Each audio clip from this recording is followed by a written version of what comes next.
भगवत गीता विभूति योग अध्याय 10। श्री कृष्ण ने विभूति योग में अपनी अनंत दिव्य विभूतियों का वर्णन किया है। यहाँ श्लोक 36 से 43 और उनकी व्याख्या प्रस्तुत है। श्लोक 36। द्यूतं छल्यतामस्मि तेजस्तेजस्विनामहम् जयोस्मि व्यवसायोस्मि सत्वं सत्ववतामहम्। अनुवाद। मैं छल करने वालों में जुआ हूँ, तेजस्वियों में तेज हूँ, विजय हूँ, प्रयास हूँ और सत्ववानों में सत्व हूँ। श्री कृष्ण यहाँ अपने विभिन्न स्वरूपों का वर्णन करते हुए बताते हैं कि वे जुए के रूप में छलकपट का प्रतीक हैं, लेकिन वे तेजस्वियों में वह ऊर्जा और चमक भी हैं जो उन्हें अद्वितीय बनाती है। वे विजय के प्रतीक हैं जो सतत प्रयास और सकारात्मकता से प्राप्त होती है। सत्वगुण का अर्थ है शुद्धता और समरसता जो सत्ववानों में विद्यमान होती है। श्लोक 37। वृष्णीना वासुदेवोस्मि पांडवाना धनंजयः मुनीनामप्येह व्यासः कवीनामुष्णा कवियः। अनुवाद। वृष्णि वंशियों में मैं वासुदेव कृष्ण हूँ, पांडवों में अर्जुन हूँ, मुनियों में मैं व्यास हूँ और कवियों में शुक्राचार्य हूँ। यह श्लोक दर्शाता है कि भगवान श्री कृष्ण खुद को वृष्णि वंश के वासुदेव और पांडवों के श्रेष्ठ धनंजय अर्जुन के रूप में पहचानते हैं।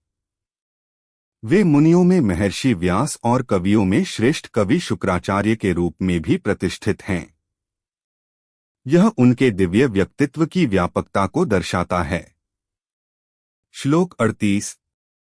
दंडो दमयतामस्मि नीतिरस्मि जिगीषताम् मौन चैवास्मि गुह्याना ज्ञान ज्ञानवतामहम्। अनुवाद। मैं दंड देने वालों में दंड हूँ, विजय चाहने वालों में नीति हूँ, रहस्यों में मौन हूँ और ज्ञानी जनों में ज्ञान हूँ।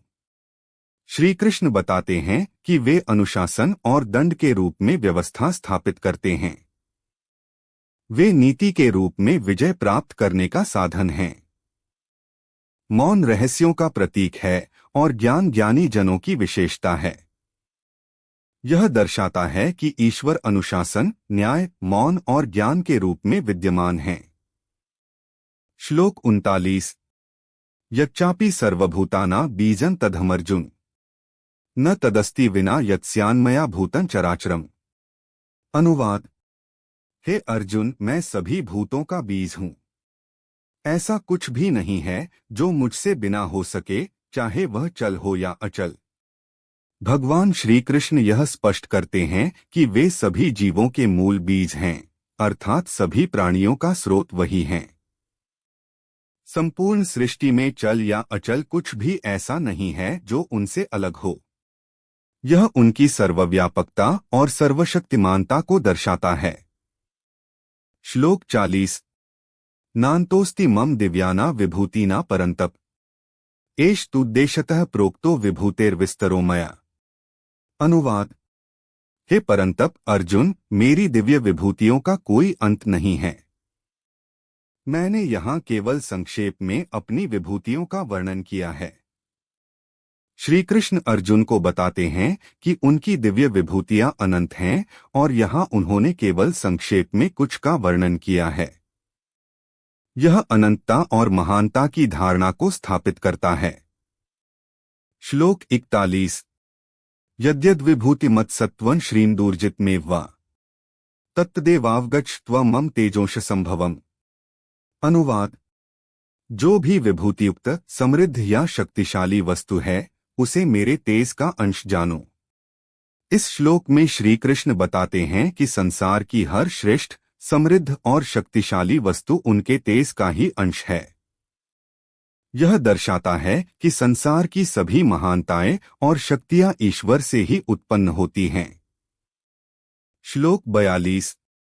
अथवा बहुनैतेन की ज्ञातेन तवार्जुन विष्टभ्याहमिदं कृत्स्नमेकांशेन स्थितो जगत। अनुवाद। हे अर्जुन, इससे अधिक क्या जानना चाहते हो?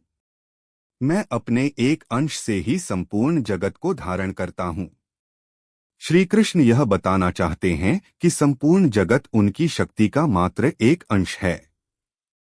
यह उनकी अनंत शक्ति और सर्वव्यापकता को व्यक्त करता है कि वे अपने एक छोटे से अंश से ही संपूर्ण सृष्टि को धारण कर सकते हैं। सारांश। श्री कृष्ण ने इन श्लोकों में अपने विभिन्न स्वरूपों और विभूतियों का वर्णन किया है, जो सृष्टि के विभिन्न पहलुओं में प्रकट होते हैं। उनकी सर्वव्यापकता और अनंतता को समझाने के लिए उन्होंने विभिन्न प्रतीकों और महापुरुषों का उल्लेख किया है। यह दर्शाता है कि ईश्वर की महिमा हर दिशा में विद्यमान है और उनके बिना कुछ भी संभव नहीं है। यह भक्ति और ज्ञान के महत्व को रेखांकित करता है।